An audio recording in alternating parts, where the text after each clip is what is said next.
Hello, I'm Charlie Brooker, and you're watching 2015 Wipe, a programme about things that happened in 2015. Things like this. Storm Desmond swept in, giving Britain its annual bath. On Sky News, Jeremy Corbyn sang happy birthday to a flood victim and reduced her to tears. Thereby adding to the floodwaters, the idiot. Sky News grief vampire Kay Burley tweeted a picture of a dog looking sad after the Paris attacks. It's heartening, really, to know that even a simple animal can post photos like that on Twitter. In a mortifying TV moment at the Brit Awards, Madonna was accidentally yanked downstairs by a minion. In case you're wondering how it feels to be pulled off by a dancer in front of an audience of record execs, ask your dad. Fans were ecstatic at the release of a thrilling new Star Wars film. If you haven't seen it and you're a bit worried about spoilers, just close your eyes for 2 seconds. OK, you can open them now. Oh, shit, sorry. Thought you still had them closed. There were incredible scenes as British astronaut Tim Peake blasted into space. He's on a daring mission to rescue the man Stranded on the moon in that trite and sentimental John Lewis advert. They called him a hero, but the way the world's going to me, he looks more like a guy chickening out and using an escape pod. All well and good, but let's not get ahead of ourselves. Let's start at the beginning. Usually, the first few weeks of January are kind of uneventful. Not this time. Barbaric scenes in Paris. 12 people have been shot dead after masked men stormed the offices of a French magazine. Oh, God, sorry, everyone. I was hoping to keep it light for the first 5 minutes of this year's show, but this is what happened. Bloody world. In the days that followed, a depressing can of world leaders shuffled along a Parisian street while countless citizens pledged their commitment to freedom of speech. While on apocalypse-ready Fox News, massive anchors were on hand to suggest a nuanced response to the threat at the very top of their lungs. We need to kill them. We need to kill them. Bomb them, and bomb them again. Still, January wasn't exclusively depressing, no, because an advert appeared which was apparently the funniest thing ever. Don't you wish your girlfriend was hot like me? Yes, this light-hearted commercial in which a sort of disturbing half-apprentice contender, half-Beyoncé centaur twerks his way around the city streets became officially the most hilarious thing that's ever happened. Soon the man behind, or more accurately inside Dave's epic strut, was appearing in all manner of promo opportunities around the capital. He even appeared on daytime culture stalwart This Morning to meet Amanda and Phil. Oh. Epic. I've forgotten about Charlie Hebdo already. Later in the year, the Sun newspaper mocked up a psychosexually confusing front-page image of George Osborne doing the epic strut after it was impressed with his budget. Tell you what, this is going in my big scrapbook of sexy George Osborne pictures. What do you make of your picture on the front of the Sun this morning? You happy with that? Yeah, I almost spilt my coffee this morning when I read the front page of the Sun. Yeah, whatever. Shut up. Come on, give us a twirl. Show us your legs. February was a month when humankind was bitterly divided over colours. Thanks to a mundane photo on social media, this became the single most notorious dress since the one Bill Clinton accidentally laminated in the Oval Office. Problem was, no one could agree what colour the dress was, something every news show on Earth expertly illustrated with fascinating vox pops. I'm going to go with blue. Lilac. It's blue. Well, now it's black and blue, actually. No, it's not. Yes, it is. You know there's a war on, yeah? What colour do you think that is? According to the boffins, your reaction to the dress depended largely on how your brain works, i.e. if your brain works, you couldn't give a shit what colour it is. In illuminating scenes on Sky News, Kay Burley was so bamboozled gawping at the dress, she couldn't see she was trying to talk to a still image of a man instead of a live human. Joining us now from Cardiff is Dr. Ashley Wood, a lecturer at the School of Optometry and Vision Science. Thank you very much indeed for joining us on Sky News this afternoon. What colour did you see it as, first of all?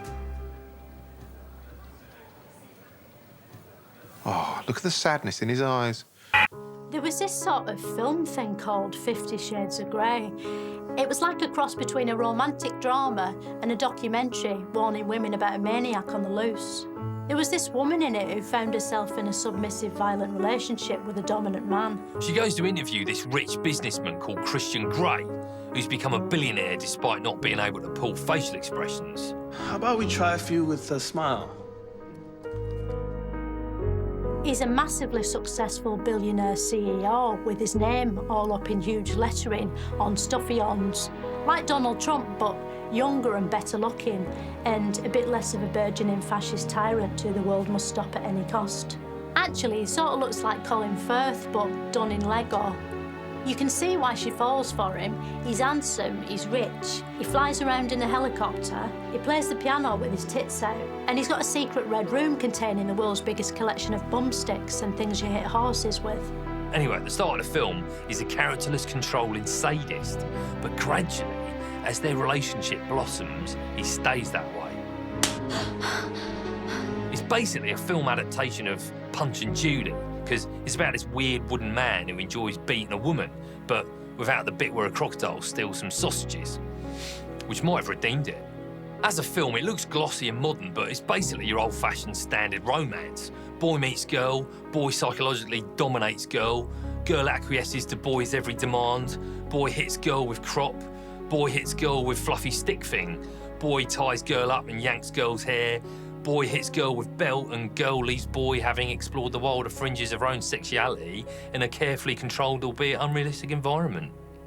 Way back in 2014, controversial human exhaust pipe Jeremy Clarkson had run into trouble for allegedly using a racist word in a Top Gear outtake, after which he was on his final warning with the BBC. So all he had to do in 2015 was keep a low profile. Maybe not punch anybody. Should be easy. Just to tell you that we are just hearing from the BBC that Jeremy Clarkson has been suspended. Oh, Jeremy. At first, it wasn't quite clear what had happened. The BBC would only say Clarkson had been involved in a fracas, a word which was soon dancing awkwardly across the lips of every newsreader on Earth. What the BBC called a fracas. Fracas. Fracas. Following a fracas. Following a fracas. Fracas. Supposed fracas. Fracas. Fracas. What do you make of the term, a fracas? It was a PR fracastrophe. It turned out that following a strenuous day's work being filmed driving cars in exchange for many thousands of pounds, Clarkson had retired to this hotel, ordered a steak and discovered he could only have a cold meat platter, which he turned down in favour of some red-hot beef. While Clarkson hung in limbo, the media camped outside his London pad, peering at him through long lenses as he paced around like a depressed polar bear, smoking like polar bears don't. Meanwhile, at street level, a campaign for his reinstatement was beginning to gather steam. David Cameron said he hoped he'd be back on TV. I hope this can be sorted out because it's a great programme and he's a great talent. While Gladiator Russell Crowe said he could empathise. And the thing that I'm sympathetic about towards Jeremy in this particular instance is I know how long a day can be. Yeah, we've all got clocks, mate. So if he's made a stated desire, look, that I'll go as hard as I can all day long and all I need at the end of the day is something to eat, I don't think that sounds to me like an unreasonable request, you know. No, but it sounds like a pretty good personal mission statement. Things were becoming more and more fraught, and as over 1 million people signed a petition for his reinstatement, it looked like the whole thing might spark a civil war. Just going to show you some pictures from outside this building, namely Broadcasting House in central London, where a petition calling for the reinstatement of Jeremy Clarkson to Top Gear has been delivered to the BBC. Anyway, eventually the BBC made their decision. Top Gear presenter Jeremy Clarkson has been dropped from the show. The news then suddenly became a kind of weird obituary, with people queuing up to pay tribute as though Clarkson had died. Even the Director General joined in. I've always been a great fan of his work on Top Gear. And I also believe that his voice and voices like his have a place, an important place, on the BBC. That's good to know. So as long as I carry on speaking like this, my future at the BBC is assured. What is it with the Venezuelans? Bloody animals? Anyway, now Clarkson had gone, there was the little question of where he'd end up. Presumably he could pick and choose his job offers, and we all know how he does that, as seen in this simulation. Watch, because this is how you do it. No. Hello. Back in the spring, as you probably remember, I suddenly became unbusy. Yes, as this light-hearted advert made clear, in the end he went with Amazon. Although it's only a matter of time till he insults the Amazonians. They're definitely going to fire him if he uses the N-word. Netflix. Expectant car fans already can't wait for the new show to launch. I've got a preview here of exactly the kind of tantalising spinning wheel action they can expect. Also in March, celebrity hunchback King Richard III had burial II. They dug him up a few years ago and tried to bring him back to life by sticking a plasticine face on him, but that hadn't worked. He'd stayed dead, so now they were planning to throw him back in the ground, a bit like lobbing back a fish you don't want.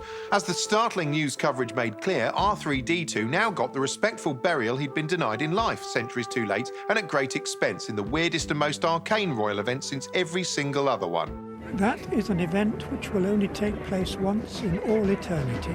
Yeah, you know this is his second burial. He'll probably want another one next year, the diva. Old Dickie Double Coffin, that's what I call him. Soon his royal deadness was lying in Leicester Cathedral disguised as a wooden AT-AT walker from Empire Strikes Back, while funeral likers stood outside watching on a traditional Jumbotron screen, soaking up the comprehensive coverage as Heritage Bandersnatch read a sombre poem specially written for the occasion by the Poet Laureate. My bones, scripted in light upon cold soil. Nothing like bloody poetry to bring the mood down at a good funeral. Finally, the entire nation watched in silent solemnity as a group of uniformed men filed into the back of Leicester Cathedral to lovingly bury their dick in the ground. Cool, look, you can see him going in. In April, there was no ignoring the forthcoming general election. As the election campaign began, honey roast Prime Minister David Cameron, seen here frequenting his local dead pig parlour, came in for some criticism. People were saying his heart wasn't in it, as he didn't want to serve 3 terms. Terms are like shredded wheat. 2 are wonderful, 3 might just be too many. I'm surprised he eats shredded wheat for breakfast. Don't know why, I just always pictured him getting stuck into some bacon. HRH Cam Sandwich was also accused of avoiding debate, which is something of a character trait, what with his weird habit of abruptly walking out of shot the nanosecond he's had enough of answering reporters' questions. Don't know why he keeps walking away like that.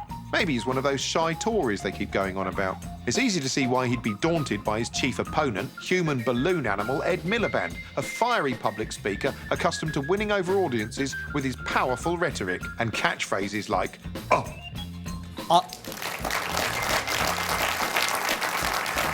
Miliband had something of an image problem, which wasn't exactly helped when, in an early head-to-head meeting with weary human fight Jeremy Paxman, he dealt with questions about his leadership qualities about as convincingly as Stevie Wonder auditioning for the lead role in American Sniper. The point is, people think you're just not tough enough. Well, let me tell you, right? Let me tell you. OK. Let me tell you. Quick, everyone, set perineum to cringe. Am I tough enough? Tough enough? Hell yes, I'm tough enough. But in the weeks that followed, Miliband began shedding the geek image, developing the kind of carefree, approachable persona that could only be pummeled into you by weeks of intensive media training. Some people felt he was no longer an embarrassment, but a heartthrob, Edward boy band with a growing army of admirers known as the Millie Fandom, who cluttered up the internet with sexy fantasy imagery. Cameron, by contrast, seemed a little underpowered and was making uncharacteristic campaign gaffes. He got a little too close to a farm animal for the first time in his life. He was photographed eating a hot dog with a knife and fork. Good to see him treating a pork product with all the respect it deserves. And on Sky News, he forgot which football team he pretends to support, accidentally naming a different team instead of his beloved Aston Villa. Where you can support Man United, the Windies and Team GB all at the same time. Of course, I'd rather you supported West Ham. West Ham? Why is he obsessed with ham?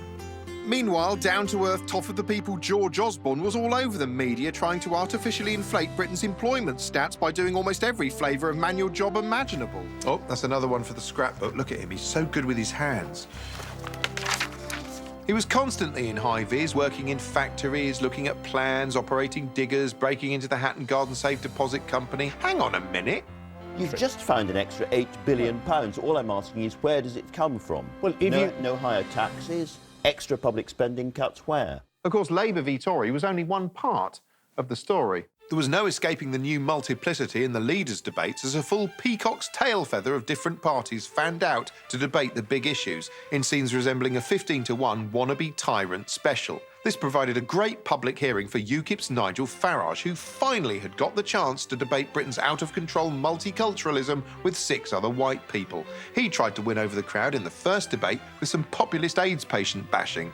There are 7,000 diagnoses in this country every year for people who are HIV positive. 60% of them are not British nationals. Yeah, you tell them, Nige, bloody foreigners coming over here guzzling our medicine. They're not just ill, they're greedy.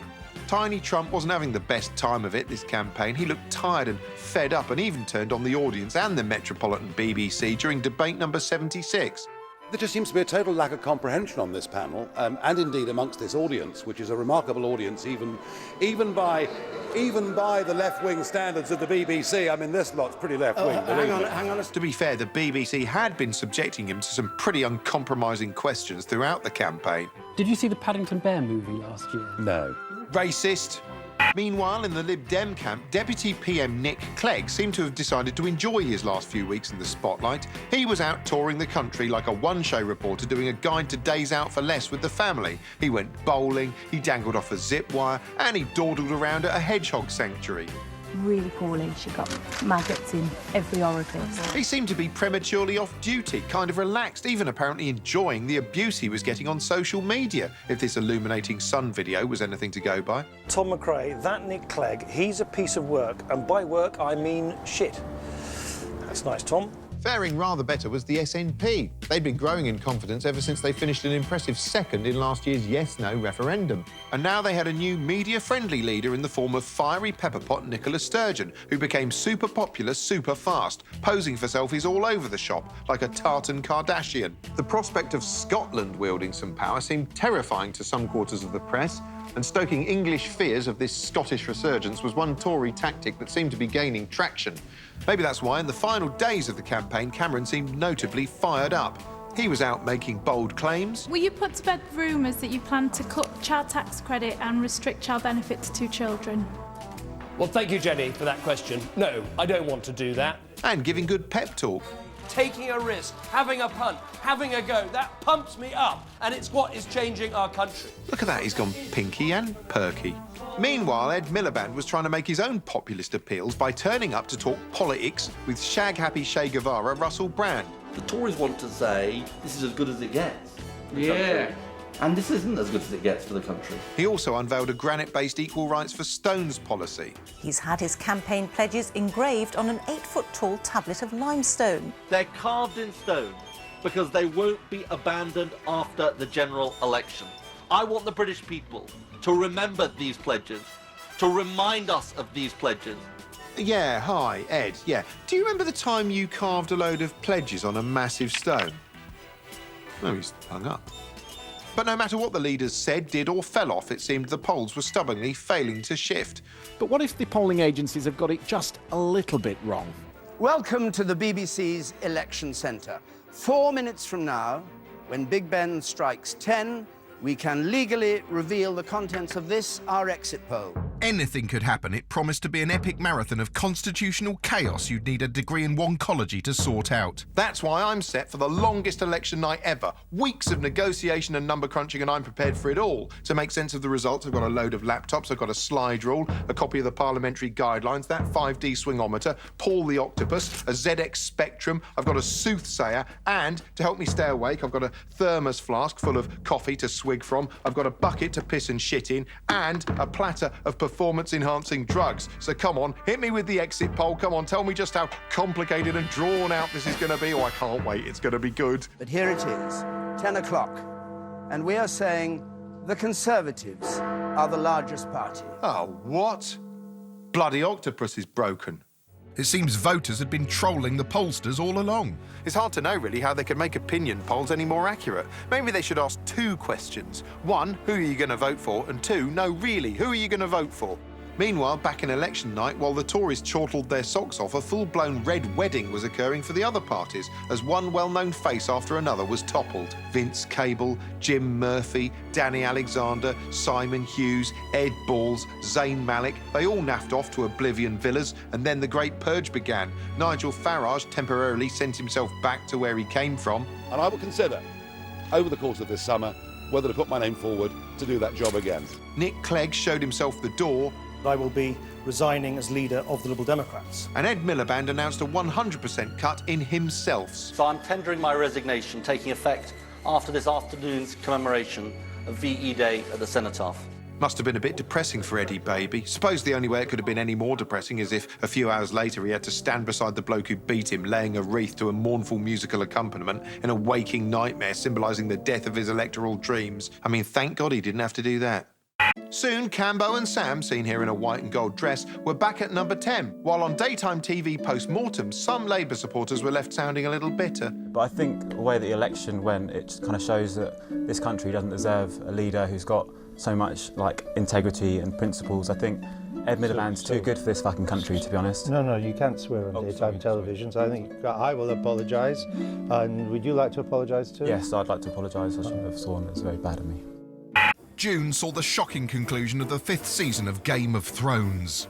It's based on Lord of the Rings by William Shakespeare, and it's set in sort of Series 1 Blackadder times before dragons became extinct. Pretty much every British actor ever has shown up in it at some point. I think it's like jury service and they get called up. It goes on for ages and you never know who's going to die next, just like Last of the Summer Wine. One of the main characters is called Jon Snow. He's a kind of anguished hero with exceptional hair, which is quite an achievement when you think about how hard it must be to maintain a half-decent male grooming regime by candlelight in a violent fantasy realm. Loads of things have happened to Jon Snow. Every moment of his life has been an incredible journey. He's looked miserable in forests and looked miserable in the snow. He's looked miserable during the night, and miserable during the day, and miserable because he was about to get off with this beautiful woman, and miserable when she shot him with an arrow, and miserable in a castle, and miserable in a boat looking at a sort of zombie monster thing. He's been on this sort of flat roller coaster of one emotion, which is misery. Until this year, he got knifed by some of the other characters. I'm not sure why, but I think he stole someone's watch. For the watch. So then he was left looking miserable on his back in the snow. But properly miserable this time, because let me tell you, getting stabbed really stings. Oh, look at the sadness in his eyes. Now, throughout the year, feminism has been in the headlines for one reason or another. There were debates about sexism on the internet, and as this illuminating coverage showed, women in Saudi Arabia won the right to vote and pose for virtually meaningless selfies.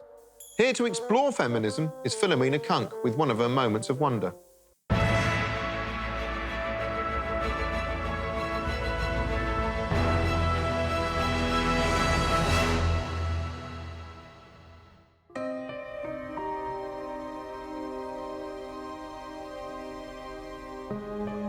We used to think men were from Mars and women were from Venus, but scientists now believe they both hatched on Earth thousands, maybe even hundreds of years ago.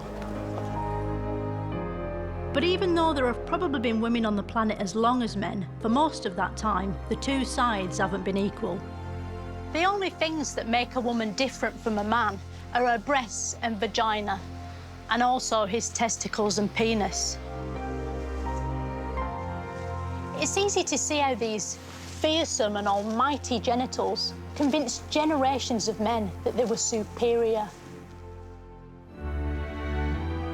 Back in Queen Victorian times, women weren't allowed to vote, even though we had a female king.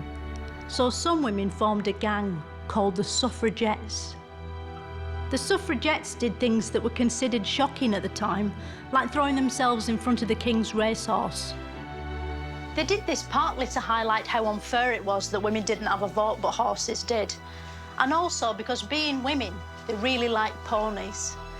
They also went on hunger strike, sparking the cool fad for women's diets that continues to this day. The Suffragettes opened doors for millions of women, whereas before they had to wait for men to open those doors for them. If it wasn't for the Suffragettes, I probably wouldn't be standing here now. I'd be in a kitchen where I belong. Amazingly, it took until 1928 for the women of Britain to be given a vote, and not just a vote, but a vote each, which is fairer. Even though women had a vote, they were still second class, like a shit stamp. So in the 1960s century, there was a new wave of feminists. Back in old but still in colour times, women were seen as eye candy, which are sweets you eat just by looking at them. Then in 1970, feminists protested at the Miss World show and threw ink bombs at Bob Hope, ruining his chances of winning.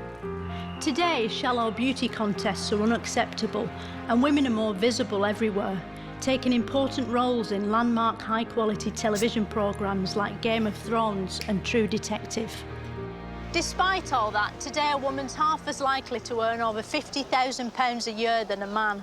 And to add insult to injury, that money will most likely have a picture of a man on it, because most banknotes don't have women on them.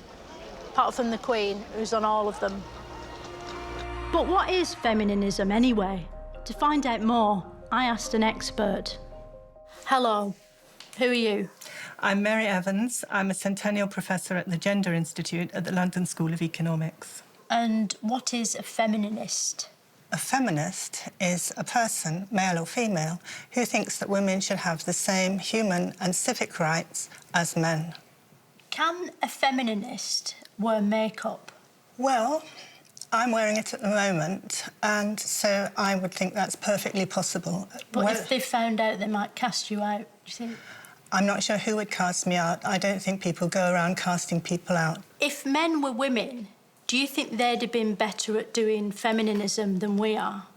I don't think men would be any better than women are at putting forward the feminist case. They're always thinking about sex, aren't they? Like a lot of people, they're thinking about how to pay their mortgages, how to put food on the table.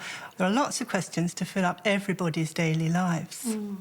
So they're just like us, really, aren't they? They've got their own little personalities.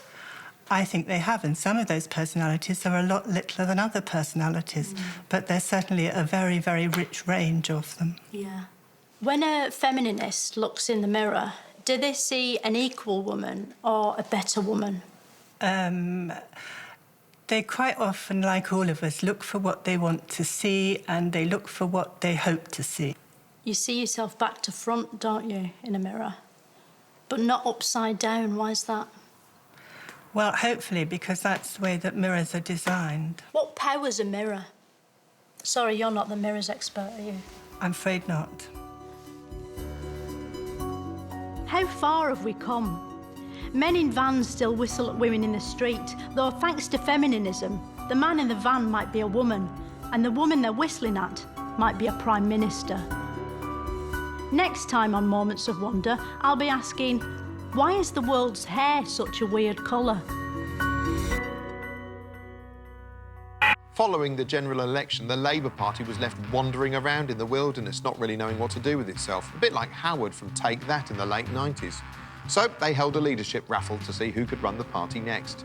The main three contenders were all professional politicians, and you could tell they were professional because they were hard to relate to on any basic human level. I mean, really, look into Andy Burnham's eyes and you experience exactly the same sensation you'd get gazing at a face scribbled on a kitchen appliance. Anyway, the contest was set to go ahead until... We've just heard in the last few seconds that the veteran left-wing MP, Jeremy Corbyn, has secured his place in the Labour leadership race. Yes, at the last minute, a bunch of MPs added someone called Jeremy Corbyn to the list for a laugh to see what would happen. The previously unheard-of backbencher, who bore a resemblance to everyone from an old history teacher to an old history supply teacher, had gone unnoticed for decades, but now he was everywhere. And his weird gimmick was that he didn't have a gimmick. I mean, he dresses like a politician from archive footage, specifically Jeremy Corbyn in 1984. Is that the jumper that your mum made? Yes, it is. She didn't make the shirt as well, I suppose. No, she didn't make the shirt. That came from the co-op. And what that means is, rather than looking polished, he looks sort of normal. He looks like just some bloke, someone you might see trying to buy a grab bag of salt and vinegar discos at a motorway service station branch of Smith's and having to call for assistance because the sensor thing can't read the barcode. And these days, that's inspiring. To use a highbrow illusion, putting Jeremy Normal Corbyn into the media glare alongside the professional politicos was a bit like when they put Chantel, who at the time was a normal member of the public, into Celebrity Big Brother Season 4, and she quickly won over viewers just by not being one of the elite she was sharing a space with. If Corbyn Mania was like that, there was every chance that just like Chantel, he might win. Or at least get off with Preston. Sure enough, Corbyn soon started building support, with people queuing round the block to see him. Months ago, no one even knew who he was, and now suddenly, people would pack a hall to the rafters just to watch him piss in a teacup. And his anti-establishment stance was starting to win an audience. There is a quote from you in the Sun newspaper today from a video you did. Would you stand by those remarks? I don't know what the remarks are, because I don't buy the Sun newspaper. Labour were furious. Under Miliband, the leadership rules had changed, meaning anyone could join the party and have a vote for £3. It's just silly. Labour's supposed to represent the voice of the people. You can't let just anyone have a say in that. Labour weren't the only critics of the potential Labour leader. Some did their best to paint him as the ultimate red menace. Even Panorama seemed to be trying to make him seem sinister, which was quite a tall order given his appearance was about as non-threatening as it gets. We heard him singing socialist anthems. Saw him mingling with Tory-hating hardliners. Get your grubby hands off it, you thieving Tory bastard! And heard chilling tales of Corbyn's true nature from those who knew him best. So, for example, if you run into him on a train, as I have done on one occasion, he'll immediately get out his box of sandwiches, which are vegetarian, of course, and cut them in half and give half to you. That means he carries a knife on a train. And look, his shadow's out of sync with his body. That's weird. Probably means he's a vampire or something. That voice cannot be silenced. That voice cannot be stopped. That power cannot be denied. In the end, party members and anyone with a spare £3 knocking around ignored all the warnings and elected Corbyn leader. Jeremy Corbyn elected as leader of the Labour Party. Oh, look at the sadness in Andy Burnham's eye. The news media soon made it apparent old Gorbachev had an unusual manner with reporters, almost as if he didn't like them. There's people bothering me. We're not bothering you. We're from the press. This was possibly because they'd been criticising the way his cabinet was put together and accusing him of links with anti-Semites and terrorist sympathisers. But then again, the press went out of its way to criticise him for more or less everything. They accused him of being scruffy, of failing to sing the national anthem, dithering about kneeling in front of the Queen, not bowing with a sufficiently respectful angle at the cenotaph, and using a stunt dog double to win Britain's Got Talent. Of course, Red Jez couldn't avoid media attention forever and was eventually forced to do the rounds, at which point his unrehearsed style even surprised some of the reporters. Normally, politicians, they know their answers before you've even asked the question. But Jeremy Corbyn last night, almost frankly, seemed to be thinking aloud. Thing is, sometimes it was hard to tell whether Corbyn's brand of scruffy unprofessionalism made him refreshing or, well, just a bit crap. Like when during his big conference speech, he read the instructions "strong message here" off the auto cue. And strong message here. Not cutting student numbers. Ha! Bloody amateur. CB lifts mug and drinks coffee. Stupid Corbyn, cut to footage of Corbyn. But of course, Corbyn's got bigger problems than mere auto-cue gaffes. For one thing, he's broadly viewed as a throwback to a long-forgotten era of militant leftist politics. Most of his own MPs didn't really want him as leader. He seems incapable of keeping dissent in check within his own party, and his ideological stance puts him at odds with huge swathes of the electorate. Add it all together, and many would say he's completely and utterly unelectable. Yeah, well, that's what they said about Ed Miliband. The Tories were delighted by Corbyn's victory and later in the year used their conference as an opportunity to try and seize the centre ground. We are the builders. Of course, the problem with straddling left and right is you end up in an awkward position, as this photo proved. Nice spread leg shot, another one for the scrapbook. The man of the moment was also on hand to only mildly gloat about the election results. I don't know about you, but it only takes 2 words to cheer me up. Pig's mouth? Sorry, couldn't help it. Exit poll. Oh, right, yeah.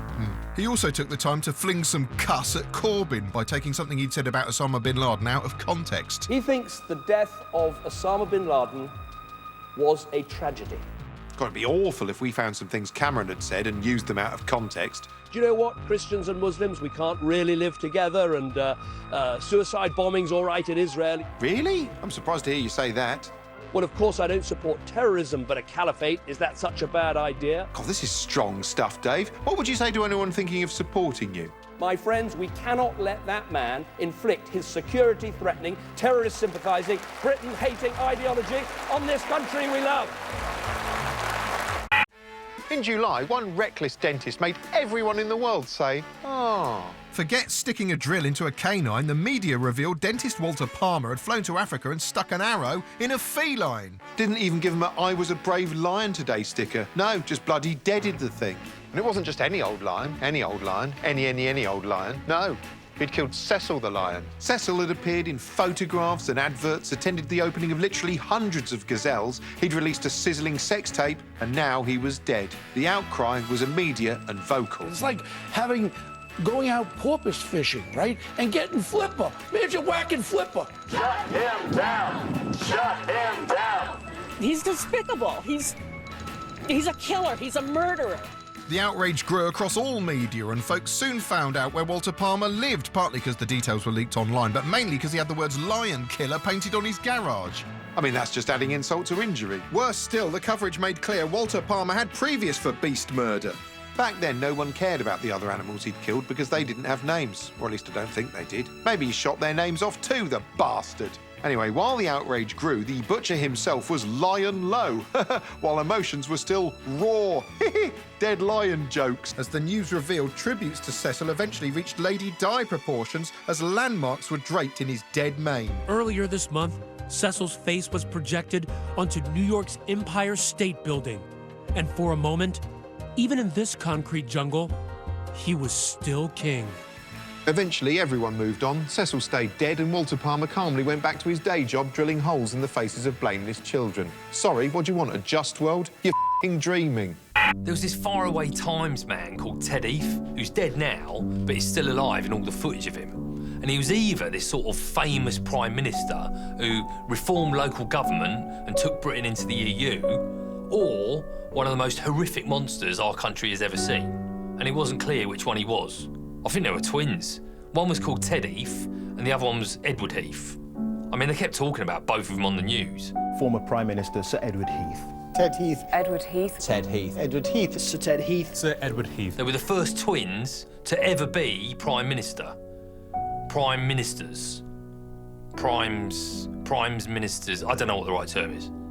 Thing is, because he looks the same as himself in all the pictures, when you watch the footage, you can't tell which of the Heath twins he is. The good one or the evil one, if there was an evil one, or a good one. It's totally confusing, and that's probably how he got away with it for so long, if he did get away with it. Or the other one did, or didn't. There was another dead politician called Little Britain, and he'd been accused of terrible things too. And again, no one knew if he'd done those things or not. But there's this detective called Tom Watson, who just wouldn't drop the case. I think he works for the Labour Party branch of the police. People got cross with him and called him a witch hunter, but they'll shut up pretty quickly the day he finally does catch a real witch. Entertainment, and ITV introduced a bewildered and blameless nation to Flockstars, a celebrity sheepdog trial which was only slightly less harrowing than the year's other celebrity trials. It was Strictly come dogging, basically. In fact, just like Strictly, when I look at the pairings, I'm never quite sure which one's the famous one, and I can't help wondering if they're going to end up doing it. Bess and Tony Blackburn. I like the cuddles. Time to release the sheep.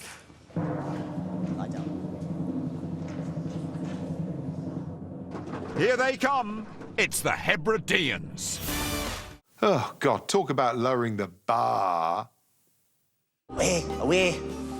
Flockstars was just the latest in a string of doomed attempts at aping the cosy, patriotic success of the Great British Bake Off by pummeling something quintessentially British into a sort of format shape. It could be filed alongside the Great British Sewing Bee, the Big Allotment Challenge, and that other one, the pottery thing. Surely there's hardly any British bullshit left. What's next? The Great British Pavement? Strictly pub menu? Viral racist bus rant of the year? Music contests, too, have been looking increasingly desperate. For instance, to mark the 100 years he might have lived to had he not died 17 years previously, the BBC wanted to salute the genius of charismatic croonsmith Frank Sinatra, seen here showcasing his seductive voice and exuberant wanking technique. Luck be a lady tonight. Anyway, they marked the anniversary by paying tribute to old Blue Eyes in the classiest way possible, with a ropey talent show called Frank Sinatra Our Way, hosted by Pointless star Alexander Armstrong and Pointless star Rochelle Humes. This is Frank Sinatra Our Way. Closer than pages that stick in a book. We're closer than ripples that flow in a brook. Bit of a strange way to honour Frank Sinatra, really, by encouraging almost anyone to take to the stage and dismantle his musical legacy. Sort of like paying tribute to Sir Christopher Wren by making a monkey assemble some flat-pack furniture. You do it really, really well. But I can't remember Frank when you're doing it. That's the only problem, unfortunately. I think that's a kind of good thing, because we are making it so much our own way yes. that you almost forget anyone else sang it. Yeah, sod Sinatra. Airbrush him from history. Frank who? Glitzy establishment crooner spawning plant The X Factor was also looking wobbly this year as it responded to dwindling ratings by upping its cruelty content, leading to unedifying scenes of contestants begging live on air. I will prove to you, I will change your mind. I'm not forgettable. I'm unforgettable. Still, if X Factor needs a new gimmick for next year, maybe it could look to Japan and its new grotesque adult talent contest, Sing What Happens, in which contestants have to stay in tune while being masturbated. It's not so much a game show, more a metaphor for everything. In September, Prime Minister David Cameron was accused of inserting his penis into the mouth of a dead pig. Can I have a glass of water, please? Yes, the Daily Mail printed extracts from a biography of David Cameron, alleging that while a student, he'd taken part in a bizarre initiation ceremony, during which he'd inserted his penis into the mouth of a dead pig, a statement I still can't believe I'm reading aloud on BBC television. Seriously, this is like dreaming while awake. For a while, the trad TV news couldn't quite bring itself to discuss the ins and outs of the pig face allegations, preferring to mince words. The unauthorised biography includes allegations about Mr Cameron's student days, that he smoked cannabis and took part in a bizarre initiation ceremony. There is a quite extraordinary account of David Cameron's sort of hijinks at university. A little bit more than hijinks, it has to be said. We actually can't say some of the other things he's accused of doing on TV. We're going to have to leave it at that. But in the alternative dimension of social media, it was Christmas Day in 3D, with pig joke piled upon pig joke like so much violated sausage meat. It didn't take long for the dam to burst, and the allegations soon defiled otherwise straight-laced morning debate shows. You know, you've also got this issue of the Prime Minister putting his cock in a dead pig's mouth. I mean, how is that going to... Dan, do you know what, mate? Right, one, it's an allegation. Two, your choice of language in referring to that, I think, far goes beyond what is permitted at this time of the day. And at that point, really, you've forfeited any right to speak on this show, so bye-bye. What a waste of a call. Let's try another, We've got Lewis on line 2. Eventually, the nationwide chortling reached such a peak it was reported workplace productivity was suffering. But amidst the hilarity, some were wondering whether maybe, just maybe, the allegations weren't entirely reliable. For one thing, Cameron was denying it, and for another, the book had been co-authored by Tory donor Lord Ashcroft, who, by his own admission, had an axe to grind with Cameron. And it all boiled down to one rumour from one anonymous source. Could have been anyone, could have been Keith Lemon. It was a bit like a dirty protest, and people like me, who wanted it to be true just because it was so irresistibly funny, were the ones daubing someone else's shit up the cell walls of the collective unconscious. And it was working. It even amused loose women.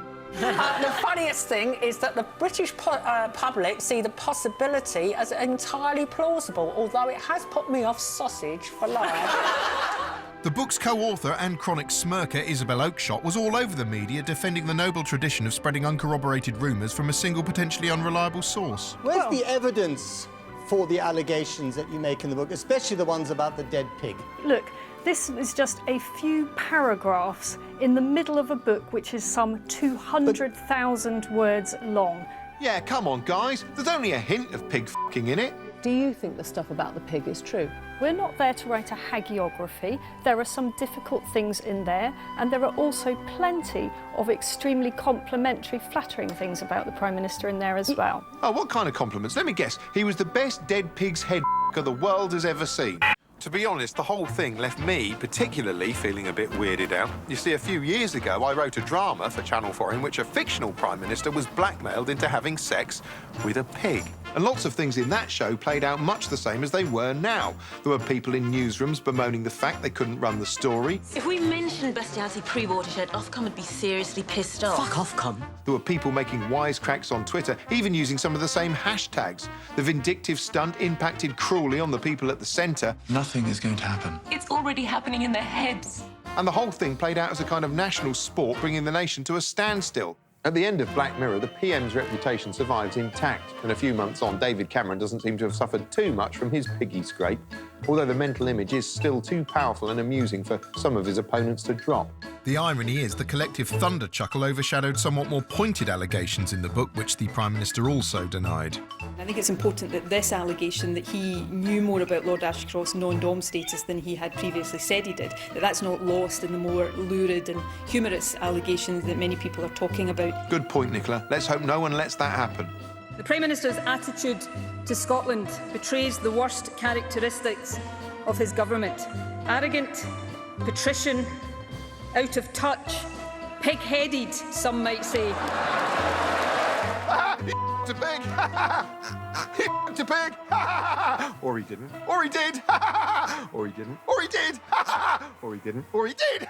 Usually people from Europe go off somewhere hot on holiday, but this year, loads of people from somewhere hot tried to come over here. You've got a swarm of people coming across the Mediterranean, seeking a better life. Normally I think fair enough, but when I read the papers, you could tell from the language they used that these weren't quite normal people. I mean, they look normal on the telly, but when you read about them, you realise they must have had insect DNA or something, because it sounded like there were sort of infestations swarming in. They couldn't have been real humans because people were writing things about them that would be utterly unforgivable if they were. The people said there were migrants coming here in droves, which is interesting because I've never heard of a country called Migratia, and I don't know what a drove is. The migrants couldn't hack it back home just because they're caught in a crossfire between a bloodthirsty extremist death cult and a desperate, amoral military regime, both of which will stop at nothing to kill anyone in their way. But we've all got problems. I mean, I don't always like where I live, but you don't hear me moaning about it and hopping on a drove. The coverage made it crystal clear they were headed for Europe because they wanted a better way of life, with benefits and a health service and houses that weren't all on fire or made of rubble. While they were waiting for the free house and money, the migrant swarms would build a sort of nest called a camp. The BBC did a special Songs of Praise from one of the nests, and the papers weren't happy. And nor was I. Songs of Praise is meant to be a music show, so why is it suddenly getting all preachy about things? Anyway, just as I was really getting into hating the migrants, there was a massive twist that I hadn't seen coming. When the police arrived here this morning, they found several drowning victims. Among them, a toddler, a child of perhaps 2 years of age. This boat sank and there was a photo of a little boy lying dead on the beach, and he looked just like a real human, because he was. And then I thought, wait a minute, what if they're all real humans? And then I thought, oh my God, that'd be awful. I mean, if that was true, this whole thing would be an unprecedented crisis. And to their credit, after that photo, the papers did some investigating and found out the migrants were real people, so their coverage totally changed. They realised they got it wrong, so they started shouting at David Cameron to do something about it, to give them a home. Today I can announce that we will do more, providing resettlement for thousands more Syrian refugees. I feel sorry for him, because he'd only just found out they were humans too, you know. Everyone was caught in the op here. The news had all this footage of them all desperately squeezing onto trains and marching on foot in huge snaking columns. But now it looks sort of different, less swarmy and threatening, and more harrowing and urgent and sad. And the clever thing was, it was the same sort of pictures you'd seen earlier, but now you knew the twist about them being humans. It seemed totally different. It was like the white and gold dress. Once it's flipped to blue and black in your head, that's it. You can't see it any other way forever. Well, until Paris happened. Then they went back to being a swarm of bastards and criminals again. 2015 was, of course, the year fictional construct Marty McFly arrived in futuristic Hill Valley in the light-hearted blockbuster Back to the Future 2. So naturally, people were keen to compare how the movie's vision of today had fared with the reality. And the truth is, our present-day reality is even more sophisticated. I mean, in the made-up 2015, people used hoverboards to zip around on, whereas today, arseholes have actually evolved wheels. In Back to the Future, they had robots in service stations, whereas today, we've already got robots in our homes, such as Pepper, the social companionship robot, who went on sale this year in Japan, promoted by this eerie, haunting video. よかった。よかったのに泣くんですか？いいの。女心はよくわからないですね。 Surely no one could really bear sharing their home with an emotionally void, blank-faced robot that's chained to an iPad all day long. At least that's what my wife keeps telling me via text. But even that wasn't the creepiest technology story of the year. I'm looking for someone other than my wife. Other than my wife. Ashley Madison's right. I'm looking for someone other than my wife.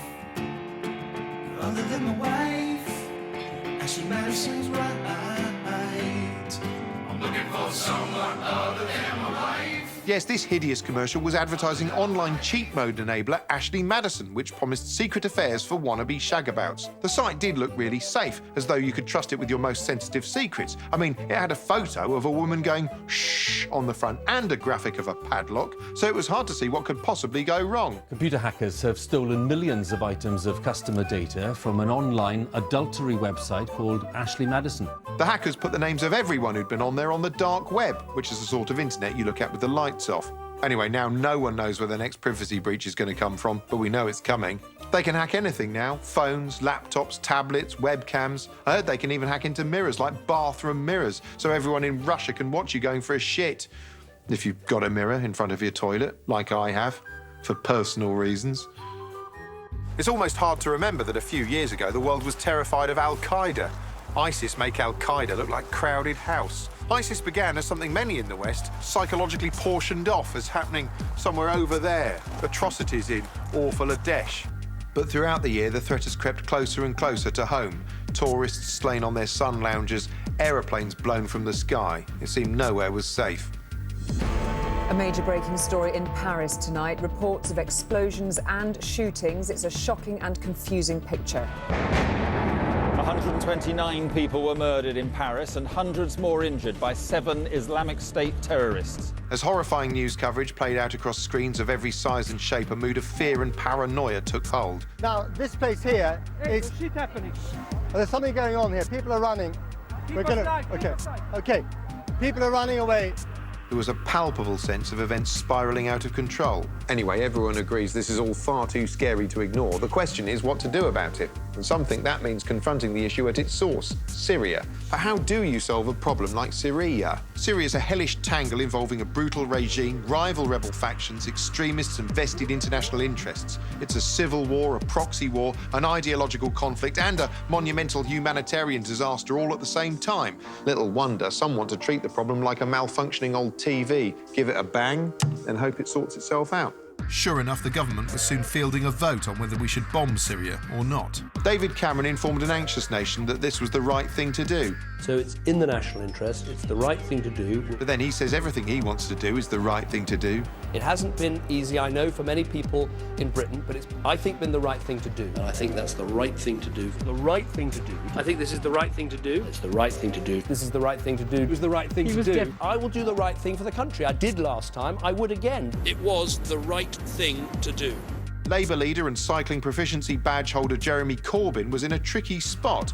As a pacifist, he hates war, but he couldn't vote against it without causing one in his own party. In the event, MPs voted to bomb Syria, and suddenly we were at war, which we already were up the road in Iraq. Basically, they voted for more war. These are the planes the RAF have been flying in attacks over Iraq and are ready for use in Syria. As the news channels turned into excited commercials for all the missiles and military hardware we'd soon be using, Labour careered into a civil war with itself.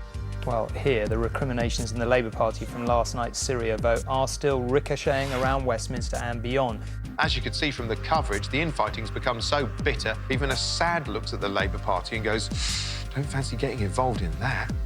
Bombing is one response to terror, scapegoating is another. For years, many have treated the entire Muslim faith as synonymous with extremist atrocities carried out in its name. There are constant calls for Muslims to denounce terror, which they do daily, but the media finds that a bit too boring to publicise. I guess if they were denouncing it while firing an AK-47 into the sky, the news might pay attention. Atrocities like Paris fuel anti-Muslim sentiment still further. Of course, terrorists don't represent all Muslims any more than Greg Wallace represents all mammals. This shit is everyone's problem, and most people instinctively know that. They even shout it at terrorist suspects. You ain't no Muslim, bruv. You ain't no Muslim, bruv. Said it all much better than I ever could, and thank you, because that will be applauded around the country. Wow, he thinks something somebody else did was the right thing to do. Of course, in the current fevered atmosphere, there's no shortage of people expressing an opposite sentiment.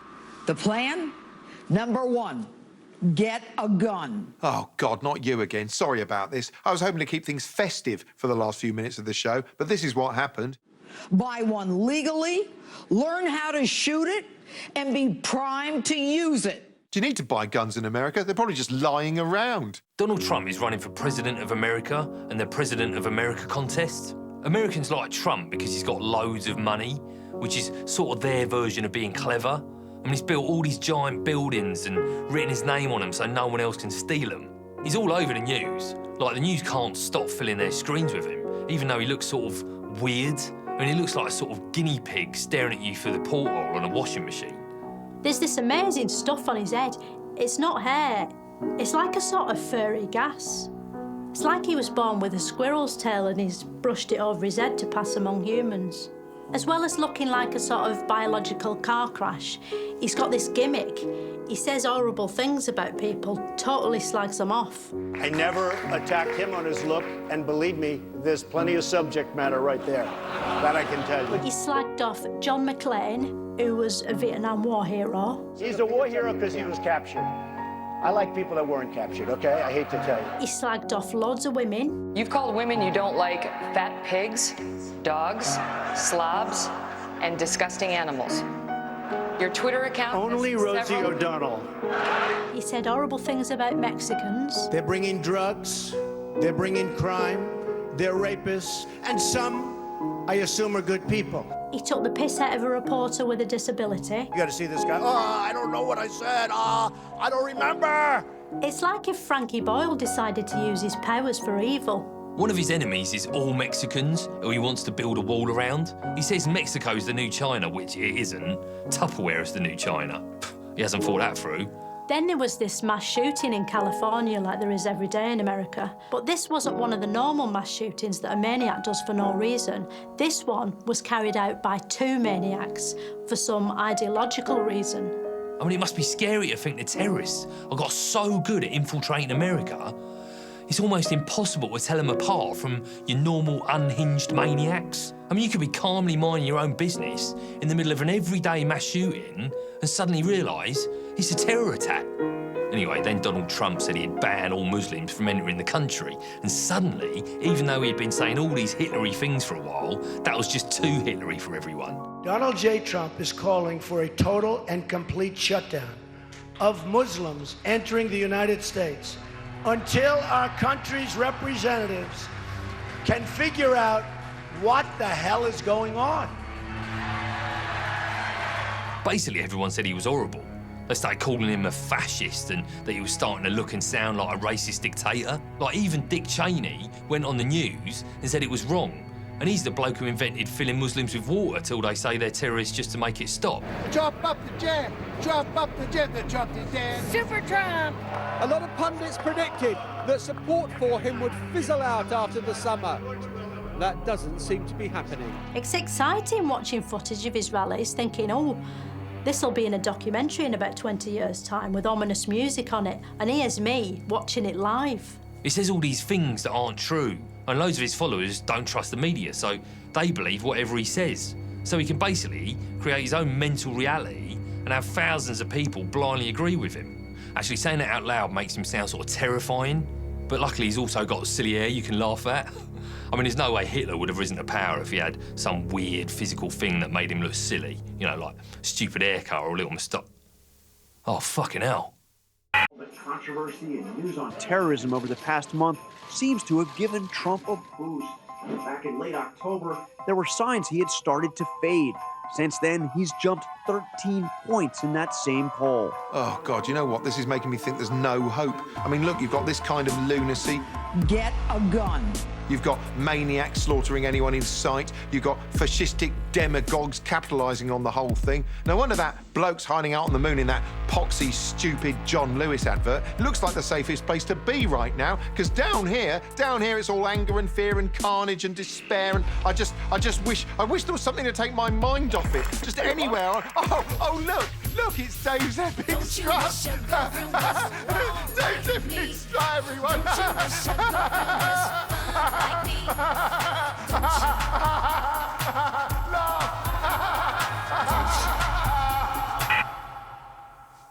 Well, that's all we've got time for. I'll see you at some point next year. Till then, go away.